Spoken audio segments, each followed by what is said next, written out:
Asian news देख रहे हैं आप। मैं हूं मनीष। एमपी में बीजेपी के प्रदेश अध्यक्ष पद को लेकर जो तमाम अटकलें लगाई जा रही हैं, उन अटकलों पर आज पूर्ण विराम लग जाएगा। कहा जा रहा है कि हेमंत खंडेलवाल को मध्य प्रदेश की कमान सौंप दी जाएगी। हेमंत खंडेलवाल की राजनीतिक पृष्ठभूमि भी मजबूत मानी जा रही। बता रहे हैं कि हेमंत खंडेलवाल अब नए कप्तान हो सकते हैं। बीजेपी के नए प्रदेश अध्यक्ष हेमंत खंडेलवाल बन सकते हैं। आपको हेमंत खंडेलवाल के बारे में थोड़ी जानकारी दे दें। उनके पिता विजय खंडेलवाल भाजपा के वरिष्ठ नेता रहे हैं, जिससे संगठन में उनका जुड़ाव और भरोसा काफ़ी पुराना है। खंडेलवाल का संघ से जुड़ाव और उनका साफ सुथरा राजनीतिक रिकॉर्ड उन्हें अन्य दावेदारों से थोड़ा अलग करता है। हेमंत खंडेलवाल का नाम लगभग तय माना जा रहा है। खंडेलवाल वर्तमान में प्रदेश भाजपा के कुशाभाऊ ठाकरे ट्रस्ट के अध्यक्ष हैं। हेमंत खंडेलवाल ने 2007 में पहली बार बैतूल लोकसभा से उपचुनाव में जीत हासिल की थी। यह सीट उनके पिता विजय खंडेलवाल के निधन के बाद खाली हुई थी। 2009 में बैतूल लोकसभा सीट अनुसूचित जनजाति के लिए आरक्षित हो गई, लेकिन खंडेलवाल की भूमिका इसके बाद भी प्रभावशाली बनी रही। उन्होंने 2013 में विधायक के रूप में जीत दर्ज की। हालांकि 2018 में चुनाव हार गए। वो 2023 में वह फिर से विधायक चुने गए। खंडेलवाल को राष्ट्रीय स्वयंसेवक संघ के वरिष्ठ पदाधिकारी सुरेश सोनी का करीबी माना जाता है। सूत्रों की माने तो दिल्ली में हुए अंतिम दौर की चर्चा में सुरेश सोनी और डॉक्टर यादव दोनों ही हेमंत खंडेलवाल के नाम की जोरदार पैरवी उन्होंने की थी। पूर्व मुख्यमंत्री शिवराज सिंह चौहान ने भी उनके नाम पर सहमति जताई। संघ और संगठन दोनों को भरोसा है कि हेमंत खंडेलवाल के नेतृत्व में सरकार और संगठन के बीच बेहतर तालमेल बना रह सकता है।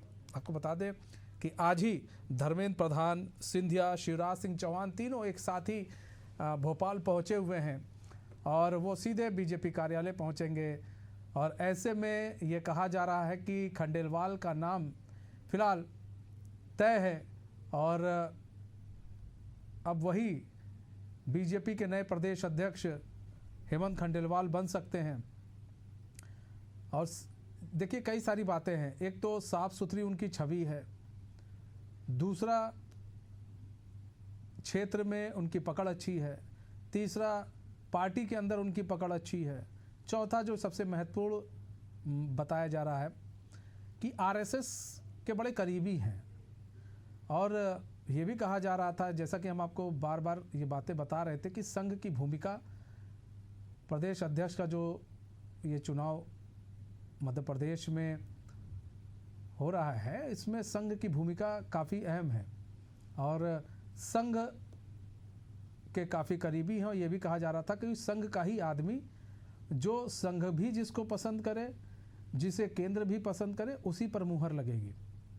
अंततः अभी ये माना जा रहा है कि हेमंत खंडेलवाल नए कप्तान बन सकते हैं बीजेपी के। और आपको बता दें, एक बार सांसद, 2 बार विधायक, 1 बार हार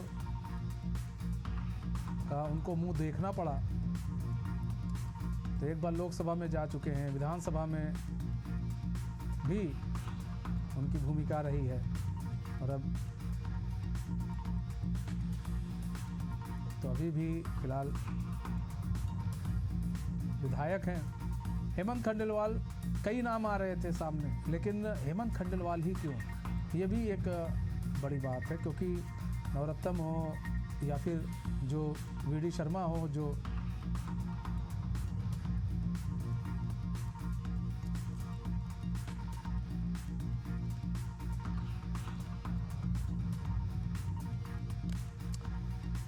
तो ऐसे में कई सवाल हैं, उन सवालों का जवाब भी जानेंगे। हमारे साथ मेहमान भी जुड़ चुके हैं। हमारे रमेश शर्मा जी जुड़ चुके हैं, वरिष्ठ पत्रकार हैं। हमारे साथ राहुल जी भी जुड़ चुके हैं, जो कि कांग्रेस के स्पोक पर्सन हैं। हमारे साथ हमारे संवाददाता प्रदीप भी जुड़ चुके हैं, जो कि सीधे बीजेपी कार्यालय से जुड़े हुए हैं। बीजेपी के प्रवक्ता अभी थोड़ी देर में हमसे जुड़ेंगे। सबसे पहले हम प्रदीप का रुख कर लेते हैं। प्रदीप, क्या कुछ हलचल है? खंडेलवाल, कहा जा रहा है खंडेलवाल पर ही मुहर लगनी है और वही जो है नए प्रदेश अध्यक्ष चुने जाएंगे, उनको नई कप्तानी दी जाएगी। ऐसे में हलचल किस तरह से बीजेपी कार्यालय के अंदर देखी जा रही है? क्योंकि धर्मेंद्र प्रधान हो, चाहे शिवराज सिंह चौहान हो, चाहे सिंधिया हो, तीनों एक साथ पहुंच भी गए हैं भोपाल। देखिए, निश्चित तौर पर राजधानी भोपाल के इस प्रदेश कार्यालय की हलचल देखकर आप इस बात का अंदाजा लगा सकते हैं कि प्रदेश कार्यालय का माहौल कैसा है। देखिए, जो धर्मेंद्र प्रधान, जिनका लंबे समय से इंतजार हो रहा था कि जब मध्य प्रदेश आएंगे तो अगले प्रदेश अध्यक्ष की घोषणा करेंगे।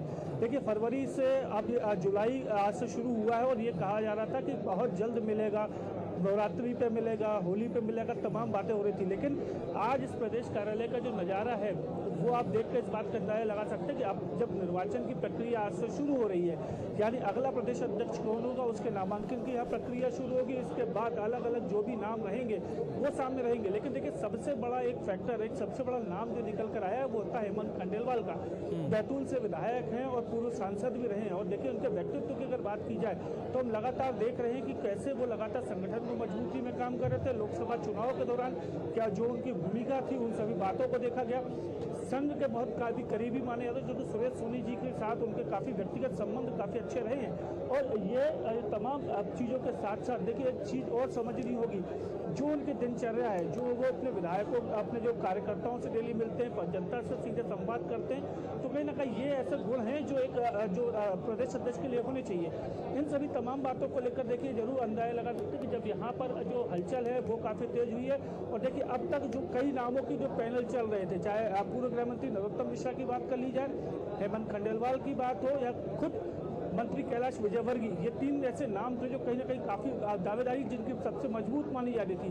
लेकिन देखिए, मंत्री कैलाश विजयवर्गीय ने कहीं ना कहीं अपना नाम पीछे खींचा है। लेकिन दो नामों को लेकर काफ़ी खींचतान मची थी और दो नामों में थे नरोत्तम मिश्रा, जो कि पूर्व गृह मंत्री थे, वर्तमान में जो है हेमंत खंडेलवाल। ये दो नाम बच के दिखा रहे थे। और देखिए, सबसे बड़ी बात को देखा जाए कि सुरेश सोनी, जिनके साथ पिछले दिनों बंद कमरे में बैठक भी हुई, लगातार ये चर्चाएं कही जा रही थी कि हेमंत खंडेलवाल चूंकि सिंगल नाम निकल कर आ सकता है। लेकिन देखिए, अब उन जो अटकलें थी, उस अटकलों को कहीं ना कहीं विराम जरूर देखा जा सकता है। देखिए, जिस प्रकार से आपसे कुछ देर पहले जब हेमंत खंडेलवाल जब प्रदेश कार्यालय पहुंचे थे, किस तरीके से उनको लाया गया था। और दूसरी सबसे बड़ी बात देखिए, प्रदेश कार्यालय में कोई भी ऐसा व्यक्ति जो नकल कर नहीं आ रहा है, जिन्होंने नामांकन के लिए अपनी फॉर्म भरा हो या नामांकन भरने की प्रक्रिया में शामिल होने वाला हो। देखिए, 4:30 बजे का वो समय था जब निर्वाचन का जो प्रक्रिया था वो शुरू होनी थी।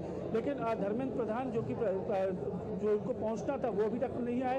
हालांकि एयरपोर्ट से उनका काफिला निकल चुका है। अब ये माना जा रहा है किसी समय भी वो यहाँ पर पहुंचेंगे और जो निर्वाचन की प्रक्रिया उसे शुरू करवाएंगे।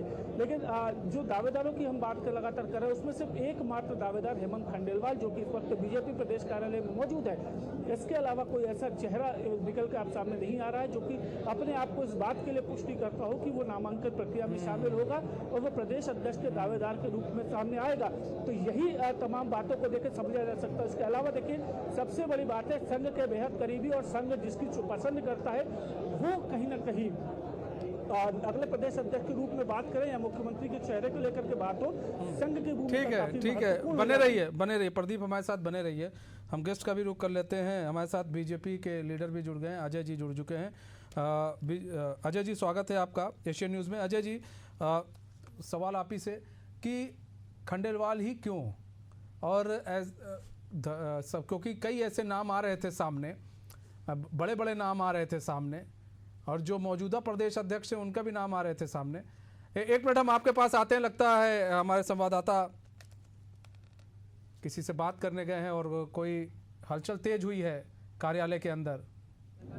देखिए, निश्चित तौर पर देखिए, राजधानी भोपाल में जिनका इंतजार जो है वो लगातार कर रहे थे कि धर्मेंद्र प्रधान जो है वो अब बीजेपी प्रदेश कार्यालय में पहुंच चुके हैं। और बीजेपी प्रदेश कार्यालय में उनके साथ अगर बात करें तो बीजेपी के वर्तमान प्रदेश अध्यक्ष वी डी शर्मा यहाँ पर उनके साथ मौजूद है। अब ये यहाँ से ये निर्वाचन की प्रक्रिया जो है वो अब यहाँ से शुरू हो जाएगी। ये तस्वीर हम दिखा दें पहले कि बीजेपी प्रदेश कार्यालय में ये पहुँच चुके हैं और अब पहुँचने के बाद जो निर्वाचन की तमाम प्रक्रिया है उसमें शामिल होंगे और तमाम जो लोगों से कहीं ना कहीं जो उम्मीदें थी कि अगले प्रदेश अध्यक्ष के नाम को लेकर जो फैसला होगा, अब वो यहाँ के बाद अब ये पहुँचने के बाद यहाँ पर प्रक्रिया शुरू हो जाएगी। बीजेपी प्रदेश अध्यक्ष वी डी शर्मा, धर्मेंद्र प्रधान, ये दोनों साथ में जो है बीजेपी प्रदेश कार्यालय के अंदर जा रहे हैं और यहाँ से फिर जो है वो यहाँ से निकलेंगे। इसके बाद जो निर्वाचन के लिए स्थान बनाया गया है, यानी मेरे दाहिने हाथ की तरफ देखिए, वहाँ पर वो पहुँचेंगे और वहाँ से पहुँचने के बाद यहाँ पर जो तमाम चीजें हैं वो करेंगे। देखिए काफी हलचल जो है वो देखी जा रही है। देखिए यहाँ पर सिंधिया जी पहुंचे हुए। सिंधिया आज हमारे बीच में धर्मेंद्र प्रधान जी आए हैं जनवरी के रूप में और चुनाव संचालन कर्ता के रूप में, और आज और कल के बीच में नए प्रदेश अध्यक्ष का ऐलान होगा। तब तक हम लोग इंतजार करें। बहुत बहुत धन्यवाद। सर सिंधिया जी आज सब निर्वाचन की प्रक्रिया में शामिल हो रहे हैं सर, क्या लगता है सर? बहुत बहुत धन्यवाद। तो देखिए अब धीरे धीरे सभी लोग पहुंच चुके हैं बीजेपी कार्यालय। जैसा कि हमने आपको बताया था, धर्मेंद्र प्रधान, सिंधिया और शिवराज सिंह चौहान भी हैं, वो भी अब बीजेपी कार्यालय पहुंच चुके हैं। अभी हमने आपको दिखाया कि धर्मेंद्र प्रधान जो प्रदेश अध्यक्ष हैं बीजेपी के, उनके साथ पहुंचे। उसके बाद पीछे ही सिंधिया थे। उन्होंने कहा कि भाई कल तक, आज जो है नामांकन हो जाएगा, कल तक स्पष्ट हो जाएगी पूरी स्थिति। तो कुल मिलाकर अभी जो यथा स्थिति हम आपको बता रहे हैं, जो ऐसा है, माना जा रहा है कि खंडेलवाल के नाम पर मुहर लगभग तय मानी जा रही है। मेहमान जुड़े हुए हैं, उनका रुख कर लेते हैं। तब तक सबसे पहले अजय जी, क्या लग रहा है, खंडेलवाल के नाम पर मुहर पक्की मानी जाए, और खंडेलवाल ही क्यों, और कोई क्यों नहीं? जी देखिए, निश्चित रूप से आप देखेंगे भारतीय जनता पार्टी का संगठन पर्व जब बूथ से लेके, मंडल से लेके, जिले से लेके आज प्रदेश की निर्वाचन की प्रक्रिया चल रही है। आज प्रथम दिन नामांकन दाखिल करने और कल औपचारिक रूप से संगठन पर्व के अंतर्गत हमारे मध्य प्रदेश के जो नवनिर्वाचित संगठन के अध्यक्ष होंगे, उनकी कल विधिवत घोषणा होगी। तो आप स्पष्ट रूप से समझ सकते हैं कि भारतीय जनता पार्टी देश की राजनीति में एक ऐसा राजनीतिक दल है जिसने अपने कार्यकर्ताओं के बल पे, अपने संगठन की अनुशासन के बल पे, एक पारदर्शी चुनावी प्रक्रिया के बल पे एक अपना भिन्न स्थान बनाया है। और आज उसी की वजह से हम पार्टी में डिफरेंस है। आज आप ये भी देख पाएंगे कि जब भारतीय जनता पार्टी का संगठन पर्व चल रहा है और हम अभी हमारे कार्यालय में खड़े, तो जिस प्रकार का कार्यकर्ताओं में असीम उत्साह है अपने नए प्रदेश अध्यक्ष के लिए। और अपने नहीं अजय भाई, एक चीज समझ में नहीं आती है, आप लोग संविधान की दुहाई देते हैं, आप लोग कहते हैं पार्टी के दम और खम सब कुछ सब लोग बताते रहते हैं, लेकिन एक चीज समझ में नहीं आता है, जब मुहर ही लगानी थी आपको कि एक ही व्यक्ति पर मुहर लगेगी, तो फिर इतना तामझाम की स्थिति क्यों पैदा की जाती है, इतना तामझाम क्यों किया जाता है? आप मुहर लगा दीजिए, डायरेक्ट बन जाएंगे। अब यहाँ पर एक का अगर नामांकन होता है अजय जी, देखिए जो भारतीय जनता पार्टी को समझते हैं वो लोग हमारी संविधान और हमारी संवैधानिक प्रक्रियाओं को जानते हैं। निश्चित रूप से भारतीय जनता पार्टी में जब भी संगठन पर्व होता है तो चुनाव राहुल जी भी जुड़ चुके हैं हमारे साथ, कांग्रेस के स्पोक पर्सन है। राहुल जी, स्वागत है आपका। जी अजय जी, अपनी बात पूरी करें। उन औपचारिकताओं को पूर्ण किया जाता है और निश्चित रूप से औपचारिकताएं पूर्ण होने के बाद संगठन में हमारे, चाहे हमने बूथ की भी आपने देखा है, बूथ के भी कार्यक्रम रहा है, हमारे मंडलों का कार्यक्रम रहा है, जिले का कार्यक्रम रहा है, और उसके पश्चात अब हमारे प्रदेश अध्यक्ष के निर्वाचन का कार्यक्रम जारी हो। तो विधिवत एक हमारे संविधान के अनुरूप प्रक्रिया है, उस प्रक्रिया का पालन होता है और उसमें हमारे प्रदेश अध्यक्ष का निर्वाचन हो रहा है। तो मुझे लगता है देश के अन्य राजनीतिक दल जो परिवारों के साये में जी रहे हैं, जिनमें अजय जी आपको रोकना चाहेंगे, अजय जी आपको रोकना चाहेंगे, हम सीधे रुक कर लेते हैं बीजेपी कार्यालय का। वहाँ पर कुछ हलचल तेज हुई है लगता है। मुख्यमंत्री डॉक्टर मोहन यादव अब बीजेपी प्रदेश कार्यालय पहुंच चुके हैं। बीजेपी प्रदेश कार्यालय में जो चर्चा होंगी हम उस पर देखिए, ये तस्वीरें जो हैं वो डॉक्टर मोहन यादव बीजेपी प्रदेश कार्यालय पहुंच रहे हैं और बीजेपी प्रदेश कार्यालय पहुंचकर अब जो निर्वाचन की प्रक्रिया है उसमें भी शामिल होते हुए नजर आएंगे। ठीक है। यहाँ पर हम बात करें अजय जी, राहुल जी, अब बात करें राहुल जी, यहाँ पर कहा जा रहा है हेमंत खंडेलवाल, उनके नाम पर मुहर लगेगी।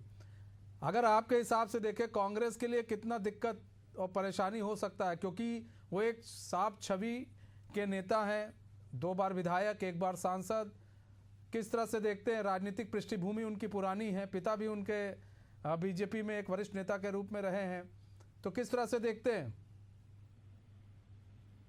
देखिए, चुनौती की अभी कोई प्रश्न नहीं उठता है। कांग्रेस अपने आप में एक सशक्त पार्टी है।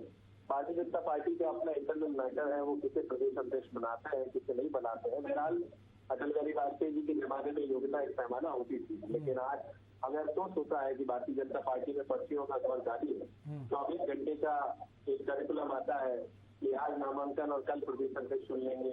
ऐसे तो सरपंच का चुनाव नहीं हो पाता 24 घंटे में, लेकिन उनका अपने इंटरनल मैटर है, अपने आदत की नंबर 1 नंबर 2 जो पर्ची भेज देंगे उसे वो अध्यक्ष बना देंगे।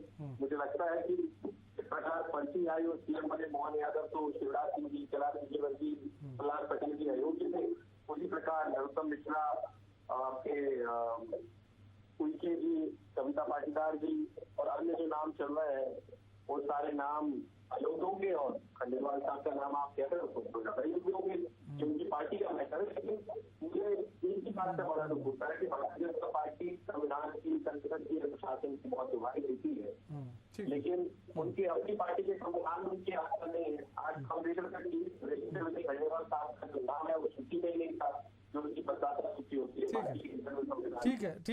ठीक है, रुकना चाहेंगे आपको। रमेश जी यहाँ पर बात करें। रमेश जी, आप कई नाम सामने आए, चर्चा में आप भी बैठे थे हमारे साथ, कई नाम थे, बड़े नाम थे, कोई छोटे नाम नहीं थे।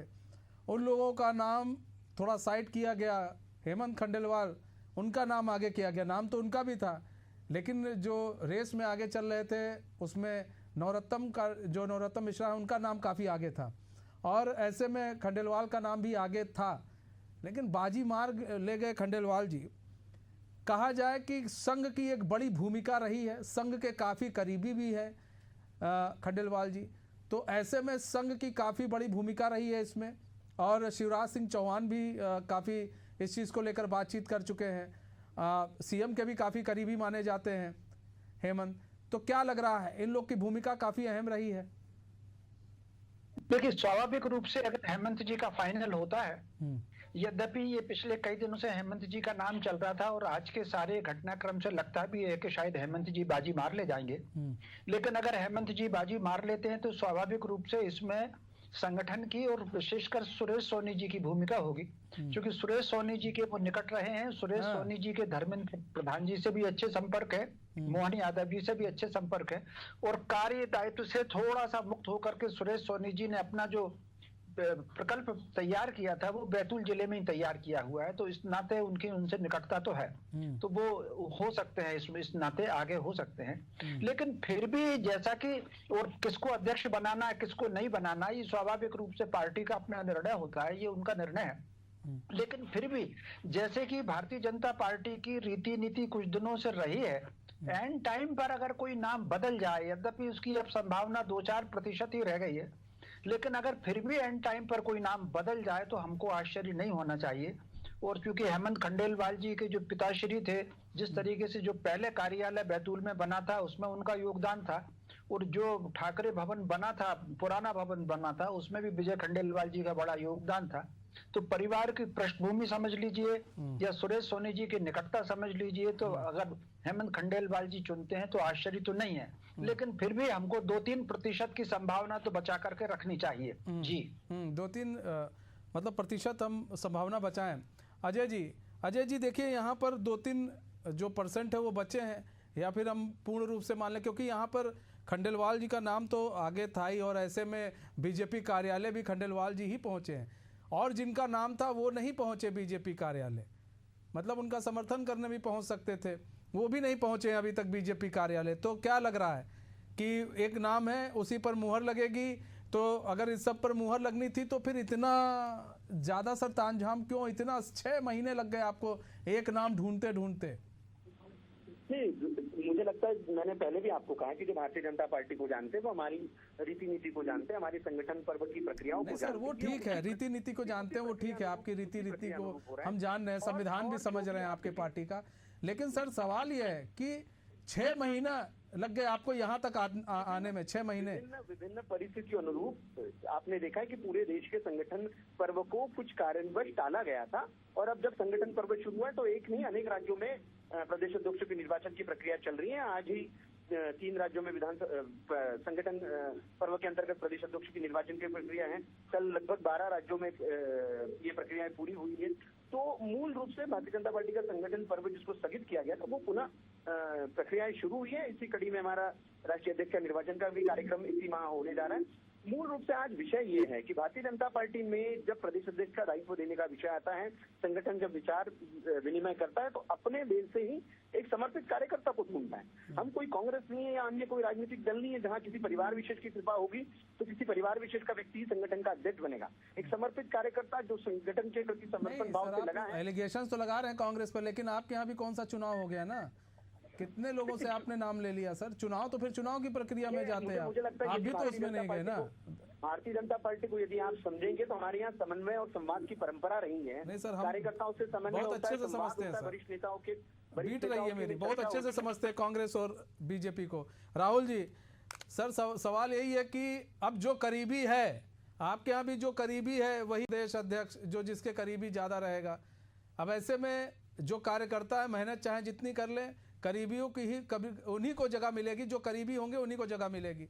अब खंडेलवाल भी उसमें एक आते हैं, आरएसएस के करीबी हैं, सीएम के भी करीबी माने जाते हैं, शिवराज सिंह चौहान के भी करीबी माने जाते हैं, कई लोगों के करीबी रहे हैं और इसलिए उनके नाम पर मुहर लगती हुई अभी तक लिख रही है। अगर 1-2% कोई ऊपर नीचे ना हो गया तो देखिए, जहाँ तक प्रश्न कांग्रेस का है तो हमारे वर्तमान प्रदेश अध्यक्ष जीतू पटवारी जी सामान्य परिवार से आते हैं। वो किसी परिवारवाद की उपज नहीं है, जहाँ तक मैं आपको स्पष्ट रूप से कहना चाहता हूँ। दूसरा, मेरा राष्ट्र प्रश्न भारतीय जनता पार्टी का, हम जो देख पा रहे हैं वो बहुत साफ है। अमित शाह जी और मोदी जी के करीबी व्यक्ति ही बन पाते हैं। वो वहां से पर्ची लिख के भेज देते हैं या सीएम बन जाते हैं। हमने ये राजस्थान में देखा, मध्य प्रदेश में देखा, छत्तीसगढ़ में देखा और अब संगठन पर्व की जो बात हमारे मित्र कर रहे हैं, अच्छी बात है, उनकी पार्टी का संगठन पर्व है। लेकिन ये कैसा पर्व है जिसको इतने सारे लोगों के नाम लेने की बात होती है और बड़े दिग्गज लोग तो प्रतिभावान है, ऊर्जावान है और उनकी बदले केवल 1 लाख की बात आ रही है। इसका मतलब जो पहले से तय था उसी को कहने के लिए इतना सब करने की आवश्यकता क्या थी? वो कर्मठ कार्यकर्ता भारतीय जनता पार्टी पर क्या सोच रहा होगा, जो इस आशा और विश्वास के साथ जी रहा है कि कांग्रेस को पूछते हैं और उन्हीं बातों का अनुसरण करके बात। ठीक है राहुल जी, समय कम है हमारे पास, समय में बस इतने की इजाज़त देता। आप सभी मेहमानों का बहुत बहुत धन्यवाद हमारे साथ जुड़ने के लिए और अपना बहुमूल्य समय देने के लिए। तो देखिए, हेमंत खंडेलवाल का नाम सबसे आगे चल रहा है और चर्चा भी यही है कि इन्हीं के नाम पर मुहर लगनी है। बस कुछ औपचारिकताएं हैं, वो औपचारिकताएं बाकी हैं। बीजेपी कार्यालय में केंद्रीय मंत्री पहुंच चुके हैं और ऐसे में सीएम भी पहुंच चुके हैं, हेमंत खंडेलवाल भी पहुंच चुके हैं। अब कुछ ही देर बाद जो है सारी स्थिति साफ हो जाएगी। फिलहाल हमारे इस खास पेशकश में बस इतना ही। अब मुझे दीजिए इजाज़त, तो खबरों के साथ बने रहने के लिए देखते रहिए एशियन न्यूज़। नमस्कार।